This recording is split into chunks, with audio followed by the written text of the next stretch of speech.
ఆలయం కృతజ్ఞతలు చెప్తున్నాను. ఇప్పుడు ప్రతి సంవత్సరం కూడా మన అమ్మవారిని మర్చిపోకుండా వస్తుంది మన జోగిని శ్యామల గారు. చీర సార బోనంతో వచ్చి అమ్మవారిని వారి వేడుకుంటూ ప్రతి సంవత్సరం కూడా శ్యామల గారు మనందరి మంది వచ్చేస్తున్నారు. వారికి గతంలో కూడా గత సంవత్సరము మా ఆలయ కమిటీ మహేష్ గౌడ్ గారి అవార్డు ఇవ్వడం జరిగింది. శ్యామలగా వారిని గత సంవత్సరం హైదరాబాద్ సమర్పించినట్టే అమ్మవారికి చీర సారే పట్టు వస్త్రాలతో పాటు అమ్మవారికి బోనం కూడా సమర్పించాను. వెండి బోనం ఆనవాయితీ ఇక్కడి నుంచి మొదలైంది నాకు.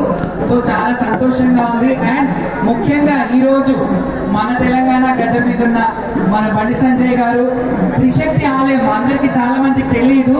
ఆయన సొంత దేవాలయం ఉంది, 3 అమ్మవార్లని స్థాపించారు. అక్కడ నేను కూడా వెళ్ళి బోనాలు సమర్పించడం జరిగింది. అప్పుడు సార్ అప్పటి నుంచి ఇప్పటి వరకు ఆ సత్సంబంధాలు కొనసాగుతున్నాయి.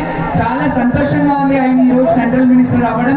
నేనైతే ఇంకా ఇంకా అంచెలంచెలుగా ఆయన ఎదగాలి.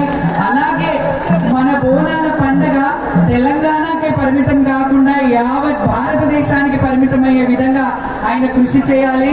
నేషనల్ ఫెస్టివల్ జరుపుకునే విధంగా మనకి ఈ పండుగను తీసుకెళ్ళగలగాలి. ఎందుకంటే ఇట్లా ఆట పాట బోనం ఇంత కల్చర్ ఎక్కడా ఉండదు.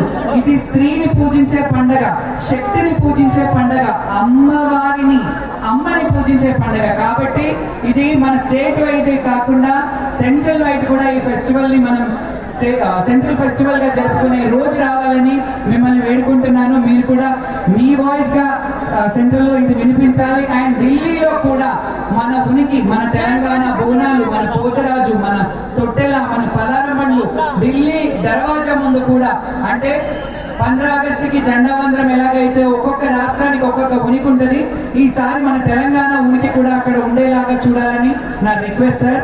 Thank you so much. అందరికీ మరి ఒక్కసారి ఆ అమ్మవారి దీవెనలు ఆశీస్సులు ఉండాలని కోరుకుంటున్నా. అలాగే మన తెలంగాణ చెల్లె తెలుసుగా, ఆడపిల్లనమ్మ అని ఆడపిల్లలకి ఎంతో మందికి ప్రోత్సహించింది.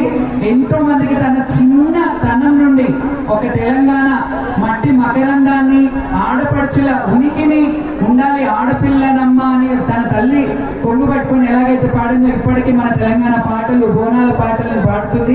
ఆమె గలం ఇప్పటిదాకా బండి సంజయ్ గారు ఒక మాట అన్నారు, 100 సంవత్సరాలు ఈ గలం ఇలాగే ఉండాలని అన్నారు. ఆ మాట నేను మైక్ పరంగా అంటున్నాను. నిజంగా తెలంగాణ కల్చర్ ఇంకా ఇంకా ఉనికిని మీ వాయిస్ నుంచి గీయాలి. ఒక్కొక్క పాట పాడి మనం ఫైనల్ చేద్దాం.